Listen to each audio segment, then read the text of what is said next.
Kuis untuk Anda.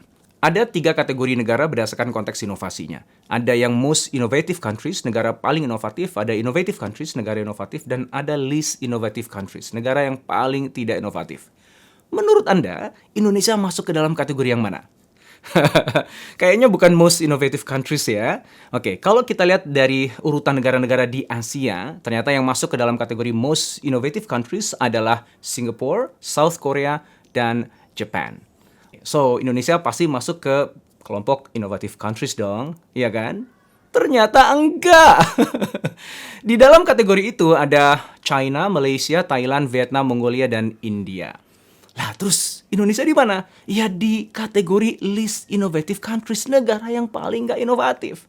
Di urutan ke-12, di atas Sri Lanka. Menyedihkan banget kan ya? Oke, itu kan data 2018. Gimana kalau 2019 dan 2020?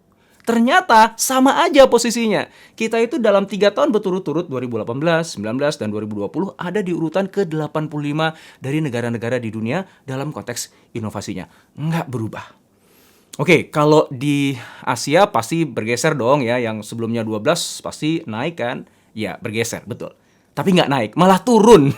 Jadi urutan ke-14 dari 17 negara di Southeast Asia. Kenapa ini menyedihkan? Karena ternyata teman-teman semuanya, daya inovasi sebuah negara itu punya hubungan yang positif dengan pengembangan dari negara itu. Negara-negara yang berkembang cenderung memiliki daya inovasi yang lebih tinggi. Dan juga kebalikannya, negara yang tidak memiliki daya inovasi yang tinggi cenderung tidak akan atau sulit untuk berkembang. Artinya Indonesia ini miris.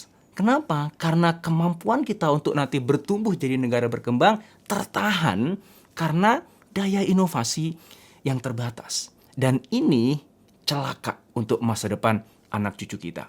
Lalu apa dong yang harus kita lakukan dan kenapa ini bisa terjadi? Yuk kita cari tahu.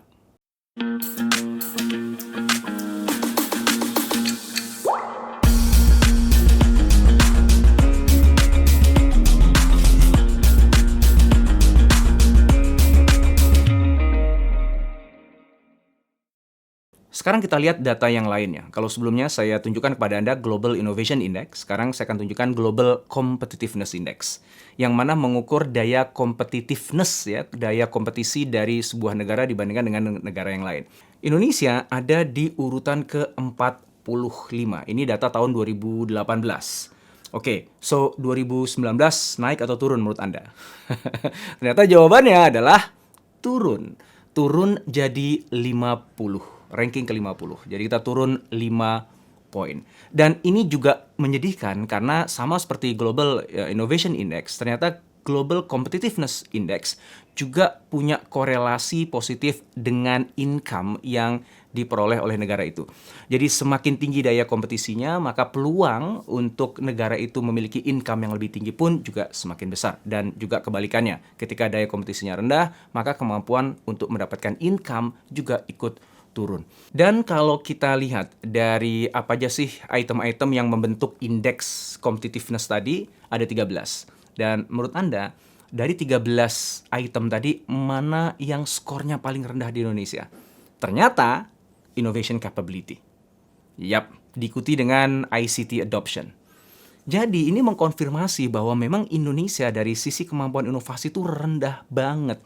Bahkan lemahnya inovasi di Indonesia ikutan ngebuat Indonesia menjadi tidak kompetitif dibandingkan dengan negara-negara yang lain di dunia. Oke, sekarang kita kembali ke Global Innovation Index di tahun 2018. Kalau kita kaji lebih dalam lagi, ada 7 hal yang membentuk indeks ini. 7 hal itu seperti apa yang ada di layar ini. Dan kalau teman-teman lihat, garis berwarna merah itu adalah top 10. Negara-negara yang masuk ke urutan 1-10 itu ada di skor yang diwakili oleh garis merah ini. Kemudian yang garis warna kuning itu adalah negara-negara di Southeast Asia, di Asia Tenggara, dan juga Asia Timur, dan juga Oceania. Yang warna orange itu adalah lower middle income. Jadi negara-negara yang penghasilannya menengah ke bawah. Indonesia yang warnanya biru. Oke, kalau kita mau bandingkan nih di antara ketujuh item ini, mana yang itu bagus di Indonesia dan mana yang lemah di Indonesia, Maka teman-teman akan melihat gambar berikut ini. Indonesia kuat di market sophistication. Artinya, secara market Indonesia itu udah mature, udah ready untuk dimanfaatkan, untuk diperes marketnya. Ya karena kreditnya bagus, kemudian juga infrastruktur untuk penjualannya juga bagus dan lain sebagainya. Jadi kalau kita mau jualan di market namanya Indonesia itu asik banget deh. Nah, sayangnya skor terendah kita, ini kalau lihat dari skornya ini yang makin kecil skornya makin bagus ya. Maka yang gede angkanya itu rendah. Yang paling rendah apa? Business sophistication ternyata. Artinya apa? Kemampuan dari pelaku-pelaku bisnis yang ada di Indonesia itu kurang sophisticated, kurang canggih, kurang jago, dan kurang memiliki kemampuan untuk menggarap pasar yang ada. Nah, ini ada gap. Secara market udah sophisticated, secara bisnis tidak sophisticated. Artinya apa? Gap ini memberikan ruang kepada pemain-pemain luar untuk garap market Indonesia yang udah bagus ini, yang udah sophisticated ini. Sementara pebisnis di Indonesia bisa jadi cuman jadi penonton doang. Dan ini kan jelas gak bagus banget untuk Indonesia. Mungkin Anda berpikir, itu kan data di 2018, kemudian 19 dan 20 gitu ya. Udah keluar data yang 2021. Menurut teman-teman semuanya, Global Innovation Index-nya Indonesia naik atau turun peringkatnya? Turun! Dari 85 jadi urutan ke 87. Sedih banget nggak sih? Ya kalau kita bandingkan dengan Malaysia jauh. Malaysia tuh urutannya 36, sementara kita di urutan 87. Semua yang saya sampaikan tadi itu penting karena sekarang ini Indonesia sedang menikmati bonus demografi. Artinya jumlah penduduk yang produktif itu di atas jumlah penduduk yang tidak produktif. Kalau teman-teman lihat gambar ini, yang warnanya abu-abu itu adalah penduduk yang produktif. Artinya mereka bekerja bisa menghasilkan, ada uang yang mereka hasilkan. Sementara yang warna kuning itu anak-anak, sementara yang warna hitam itu orang tua. Dan kalau dilihat jumlah anak-anaknya itu berkurang, kemudian yang orang tuanya juga agak naik tapi sedikit. Sehingga di tahun 2010 hingga 2030 kita mengalami bonus demografi, di mana jumlah orang-orang yang memiliki penghasilan itu di atas dari jumlah orang-orang yang memang bergantung kepada mereka. Data menunjukkan bahwa negara-negara yang mampu memanfaatkan bonus demografi ini dengan baik, maka negara itu akan menjadi negara maju. Coba kita lihat gambar berikut ini. Jepang itu berhasil memanfaatkan bonus demografinya di tahun 1970 dan Jepang menjadi negara maju. Singapura di tahun 1991 memanfaatkan bonus demografinya dan akhirnya menjadi negara maju. Hong Kong juga, Korea juga. Keempat negara ini berhasil menjadi negara maju karena memanfaatkan bonus demografinya dengan sangat-sangat baik. Konon katanya Malaysia juga memanfaatkan bonus demografinya dengan baik, sehingga diprediksi katanya dalam mungkin 5 tahun ke depan Malaysia bahkan bisa menjadi negara maju. Lalu bagaimana dengan Indonesia? Benarkah Indonesia bisa memanfaatkan bonus demografi ini dengan baik sehingga nanti Indonesia pun juga akan menjadi negara maju? Nah, yang jadi kekhawatiran saya dan mungkin juga sebagian dari teman-teman adalah gimana kita bisa memanfaatkan bonus demografi ini sementara tingkat inovasi dari negeri ini aja rendah banget. Sementara kemampuan kompetisi dari negeri ini tuh rendah banget. Ini kan seperti orang-orang yang ada dalam bonus demografi ini kayak nggak dapat angin, nggak dapat support yang cukup.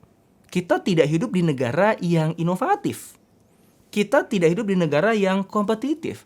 Lalu gimana orang-orang yang harusnya nih kita jadi harapan, tumpuan harapan kita untuk mengangkat negeri ini naik kelas jadi negara maju ini benar-benar bisa menjalankan peran itu dengan sangat baik.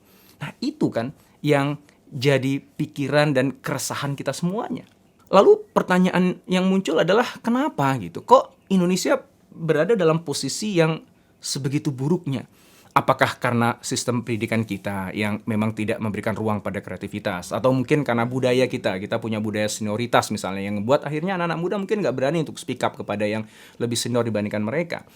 Atau bisa jadi kita salahkan penjajah Belanda gitu ya, yang mewariskan inferiority syndrome dalam diri kita. Atau bisa jadi kita menyalahkan pemerintah yang tidak membuat infrastruktur inovasi, kebijakan yang memang benar-benar memungkinkan inovasi itu bisa tumbuh. Atau masih banyak lagi. Atau bisa jadi ya kombinasi semuanya gitu. Tapi kan gini, nggak ada gunanya juga kita berdebat ya, kenapa kok gini, kenapa kok gitu. Karena realitanya kita udah ada di posisi ini sekarang.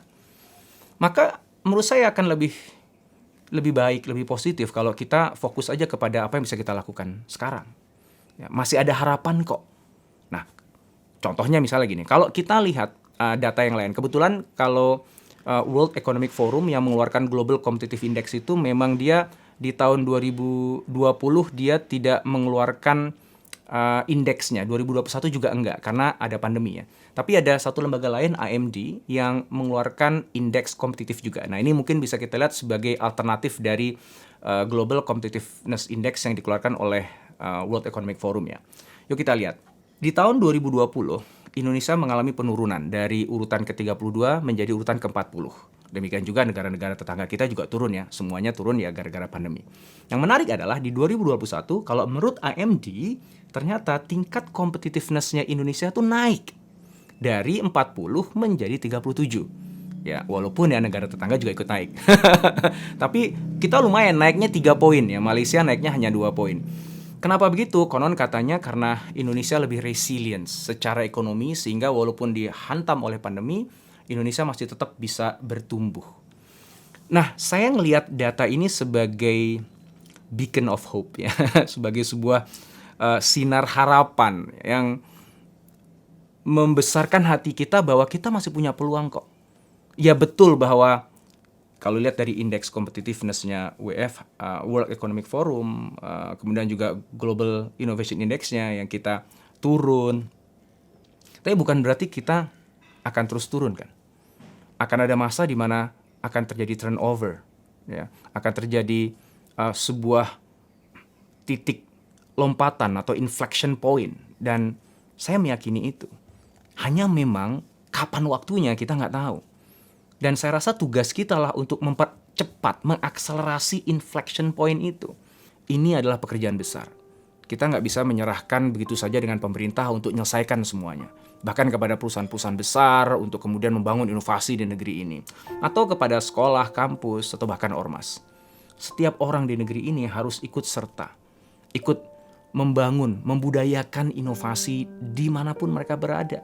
Apapun pekerjaannya, apapun profesinya, guru, apakah Anda pengusaha, apakah Anda profesional, apakah Anda bekerja di perusahaan besar atau bekerja di organisasi sosial, yuk kita sama-sama hidupkan semangat berinovasi. Mungkin kita nggak sempat nantinya merasakan nikmatnya Indonesia ketika Indonesia beneran jadi negara maju dan melompat rankingnya melampaui negara-negara tetangga yang ada di sekitar kita. Tapi nggak apa-apa, karena kita nggak melakukan ini untuk diri kita. Kita melakukan ini untuk anak cucu kita. Biarlah kita jadi pahlawan modern yang memperjuangkan itu. Dan biarlah anak-anak kita yang menikmatinya. Semoga Allah memudahkan jalan kita. Mudah-mudahan video ini manfaat untuk kamu. Jangan lupa like dan subscribe ya.